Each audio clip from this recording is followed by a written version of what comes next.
तपस्वी और उत्पाती चूहा। एक गांव की सीमा पर एक मंदिर बना था जिसमें एक पुजारी रहता था। वह आसपास के गांवों में पूजा पाठ करके अपना निर्वाह करता था। उसकी एक आदत थी कि रात को भोजन करने के बाद वह शेष बचा खाना एक हंडिया में डाल देता और उस हंडिया को छत से लटकी रस्सी में बांध देता। उसी मंदिर के निकट एक मोटा चूहा रहता था। वह रात को अपने बिल से बाहर आता और उछल कूद कर उस हंडिया तक जा पहुंचता और उसमें रखा भोजन चट कर जाता। सुबह उठने पर वह हंडिया पुजारी को खाली मिलती।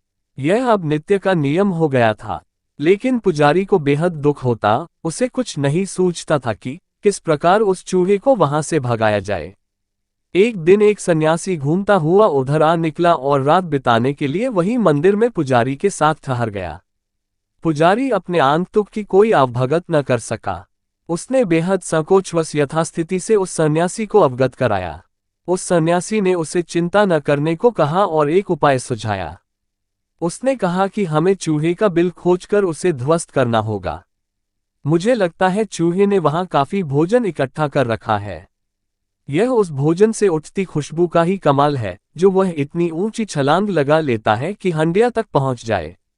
पुजारी तथा सन्यासी दोनों चूहे का बिल खोजने के लिए एक दिन चूहे के पीछे लग गए। जब उन्हें बिल का पता चल गया तो उन्होंने उसे तहस नहस कर दिया। उस बिल में रखा भोजन भी मिट्टी में मिल गया। चूहा ये देखकर बहुत परेशान हुआ क्योंकि उसको उछलने की शक्ति प्रदान करने वाला स्रोत जो नष्ट हो गया था। अब से अक्सर भूखा ही रहना पड़ता था। धीरे धीरे वह कमजोर होता गया और एक दिन जब वह भोजन की तलाश में भटक रहा था तो एक बिल्ली उसे पकड़कर खा गई। शिक्षा धन के साथ ताकत भी आ ही जाती है।